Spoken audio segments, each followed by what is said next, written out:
जितेंद्र जी, स्वागत है आपका। Congratulations on the listing. लेकिन बहुत ही चैलेंजिंग टाइम्स में आप लोग अपनी पारी की शुरुआत कर रहे हैं इक्विटी मार्केट्स में। हु न्यू कि इस तरह का क्राइसिस ग्लोबल मार्केट्स में आएगा और भारतीय बाजार में दबाव देखने को मिलेगा, डिस्पाइट द फैक्ट आपने एक प्रीमियम पर कारोबार की शुरुआत की है, एटलीस्ट लिस्टिंग दिखाई है। मैं अब आपसे ये समझना चाहूंगी, now that the listing is out of the way, किस तरह के ग्रोथ रेट्स आगे एक्सपेक्ट कर सकते हैं हम कंपनी की तरफ से? FY20 से 22 का आपने डेटा हमारे साथ शेयर किया था, जिसमें रफली CAGR ग्रोथ 20-21% की है। क्या इसी रन रेट पर बिजनेस ग्रो होगा या फिर इसे बेहतर करने की उम्मीद है? फर्स्ट ऑफ ऑल बहुत धन्यवाद इस अवसर के लिए कि आपके दर्शकों से।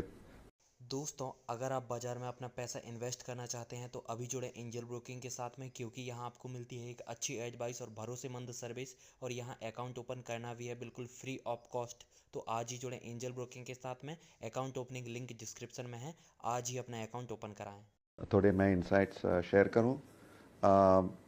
आप अगर हमारा इतिहास देखें तो हम स्टेडी ग्रोथ कर पा रहे हैं और दिखाया है ट्रैक रिकॉर्ड।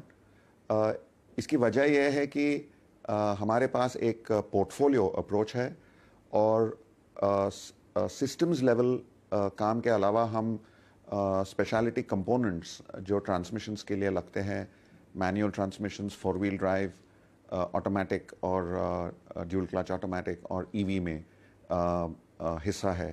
तो ये पोर्टफोलियो हमारा अभी जो इन्वेस्टमेंट्स हो रहे हैं, ये कुल मिला के अगर मैं देखता हूँ तो मैं काफ़ी ऑप्टिमिस्टिक हूँ कि हमारी जो ट्रैक रिकॉर्ड है वो हम सस्टेन कर पाएंगे। अपने जो पोर्टफोलियो की बात करते हैं, लेकिन जो आपका कंसंट्रेशन है वो कुछ खास क्लाइंट्स पर ही है। एक पर्टिकुलर क्लाइंट से 54% का रेवेन्यू आता है, टॉप 5 क्लाइंट्स 90% का रेवेन्यू देते हैं। तो अज्यूमिंग वहां पर कुछ गड़बड़ी होती है तो I am sure it will impact your numbers. तो इससे कुछ बचने के लिए क्या आगे कुछ और क्लाइंट्स ऑनबोर्ड करेंगे? क्या डाइवर्सिफाई करना चाहेंगे इस पर्टिकुलर रिस्क को? मैं इतना तो कह सकता हूं कि अगर आप 1-2 डेटा पॉइंट्स में ना जाएं, अगर आप जूम आउट करें और एक वाइडर कैनवस ऑफ टाइम पे अगर हमारा परफॉर्मेंस देखें तो हमारा पोर्टफोलियो काफ़ी हद तक बैलेंस था। पिछले 1-2 साल में ये जो थोड़ा वॉलेटाइल जियोपॉलिटिक्स जो हुआ है, पैंडेमिक में अभी फरवरी से यूक्रेन में वॉर होके हमारा जो ऑपरेशन जो हम रशिया में एक्सपोर्ट करते थे वो बंद हो गया है।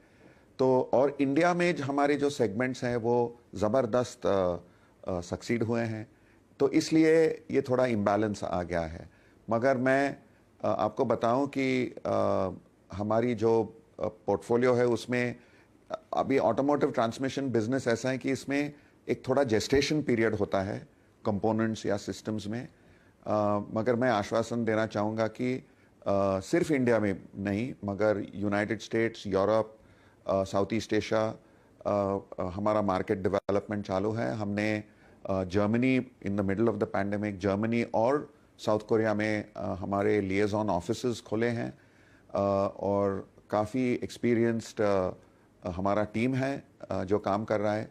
एक ग्लोबल माइंडसेट लाते हैं हम बिजनेस में, और ये जो कंपनी है इसका एक 60 साल का इतिहास है। हमने उतार चढ़ाव बहुत देखे हैं हमारे बिजनेस करियर में, राइट। और एजिलिटी और स्पीड से कैसे सिचुएशन को हैंडल करना है ये तैयारी करके हम आए।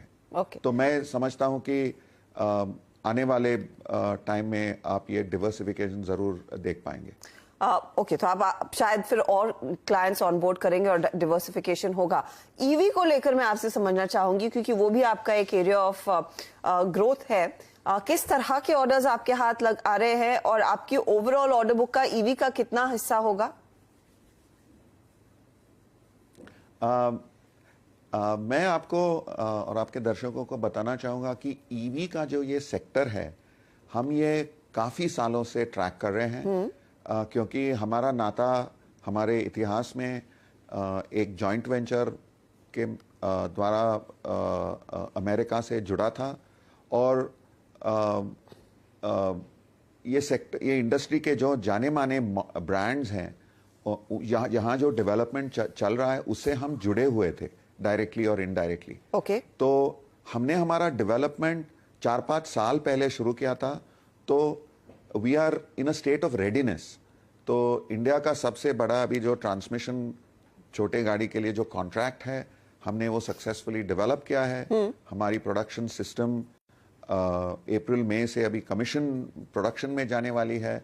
तो we have got a very good first mover start. इसके जो ईवी के जो मैन्युफैक्चर करने के लिए जो खासियत लगती है प्रिसिशन स्टैंडर्ड्स में, वो हम कई सालों से वो कॉम्पिटेंस डेवलप किया है। तो इसलिए मैं काफी ऑप्टिमिस्टिक हूं कि ये लीड हम सस्टेन कर तो पाएंगे। ये कितना कंट्रीब्यूट करेगा आपके ओवरऑल रेवेन्यूज को? FY22 में आपका रेवेन्यू करीब 233 करोड़ था।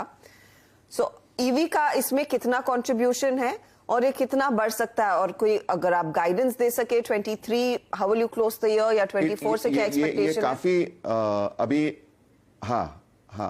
अभी इंडिया में इंफ्रास्ट्रक्चर, इलेक्ट्रिकल इंफ्रा और बैटरी कॉस्ट जो है, ये थोड़े ऑब्स्टिकल्स है ईवी ग्रोथ के लिए जी। और जिस हद तक हमारे कस्टमर्स ये एड्रेस कर सकेंगे, उतना द बिजनेस विल ग्रो। मगर हम सिर्फ ईवी पे डिपेंडेंट नहीं है जी। ऐसा मानना है कि इंडस्ट्री एक्सपर्ट्स का कि आईसीई सेगमेंट्स भी सस्टेन होंगे, और वहाँ हमारा काफ़ी इंटरेस्टिंग पोर्टफोलियो है। काफ़ी सब सिस्टम लेवल टेक्नोलॉजीज लेके हम उतरे हुए हैं वो क्षेत्र में, और ये प्ले हमारा ग्लोबल है। तो इलेक्ट्रिफिकेशन का एक दूसरा इम्प्लीकेशन ये है कि वर्ल्ड के जो बड़े OEMs या टियर 1s हैं, उनका लेगेसी बेस श्रिंक हो रहा है और उन्हें सप्लाई चेन्स रिकन्फिगर करने पड़ रहे हैं। तो वहाँ भी हम बहुत अपॉर्चुनिटी देख रहे हैं। तो इसका जो डिलीवरी मॉडल है हमारा, वो यूनिफॉर्म है across all these segments in terms of assets और जो कैपेबिलिटीज लगते हैं।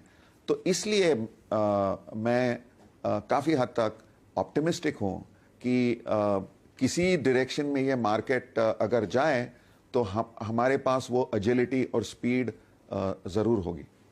बहुत बहुत शुक्रिया हमारे लिए समय निकालने के लिए, and all the very best and congratulations on the listing. तो ये फिलहाल आपके लिए thank you very much, I appreciate it.